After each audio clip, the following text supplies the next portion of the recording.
Καλησπέρα και καλώς ήρθες στο κανάλι μου. Για σήμερα σου έχω μια εύκολη και υγιεινή συνταγή για όλη την οικογένεια. Με ένα φθινοπορεινό υλικό που πάντα μου δίνει έμπνευση. Ζυμαρικά με σάλτσα κολοκύθας, γιατί Οκτώβριος χωρίς κολοκύθα δεν γίνεται. Πάμε να ξεκινήσουμε.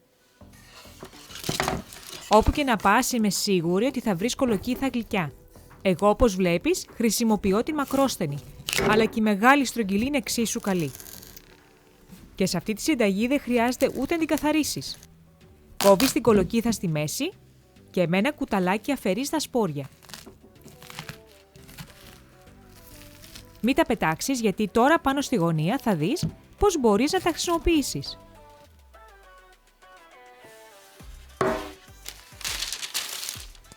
Βάζεις τα 2 κομμάτια κολοκύθα σε ένα ταψί και για να ψηθούν γρηγορότερα, ιδιαίτερα αν είναι μεγάλες, τις χαράζεις με το μαχαίρι σε διάφορα σημεία. Στη συνέχεια κόβεις κρεμμύδια κόκκινα σε μικρότερα κομμάτια και τα βάζεις και αυτά στο ταψί μαζί με την κολοκύθα.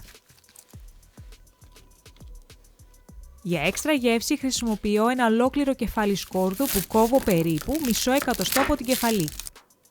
Περιχύνω λίγο ελαιόλαδο ενώ το βάζω σε λαδόκολλα. Το τυλίγω καλά και το βάζω στο ταψί μαζί με τα υπόλοιπα λαχανικά. Θα ραντίσεις τώρα την κολοκύθα με λίγο ελαιόλαδο.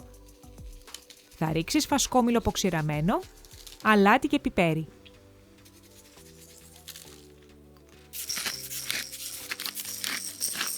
Και ενώ ήμουν έτοιμη να βάλω το ταψί στο φούρνο, άρχισα να σκέφτομαι ότι κάτι του λείπει.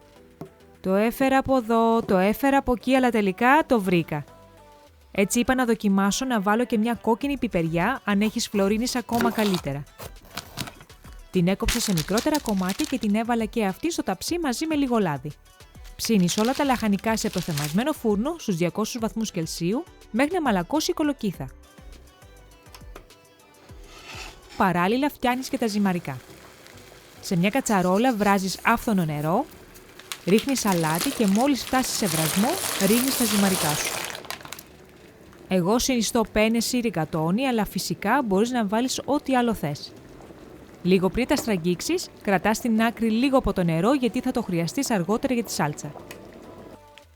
Μόλις βγάλεις την κολοκύθα από το φούρνο, αφήνεις να κρυώσει για λίγο, για να μπορεί να τη χειριστείς καλύτερα.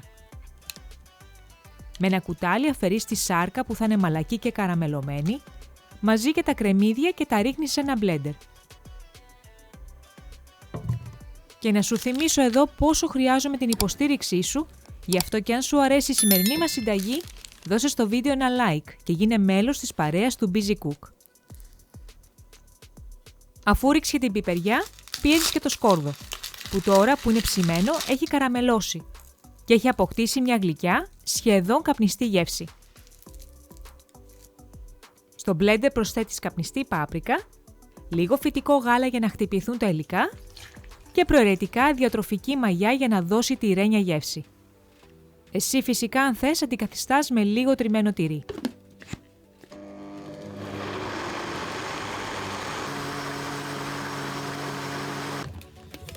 Πολτοποιείς όλα τα υλικά μέχρι να έχεις μια κρεμώδη πηχτή σάλτσα. Όταν θες να σερβίρεις, βάζεις τη σάλτσα σε μια κατσαρόλα και ζεσταίνεις ενώ ρίχνεις λίγο από το νερό που κράτησες προηγουμένως, για να την αραιώσεις.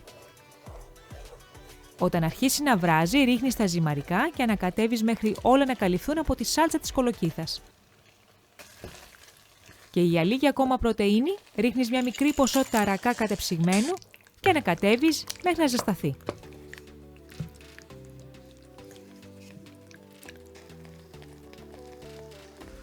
Ελπίζω να σου άνοιξα την όρεξη τώρα και να είδες πόσο εύκολο τελικά είναι να μαγειρεύεις με φυτικά υλικά.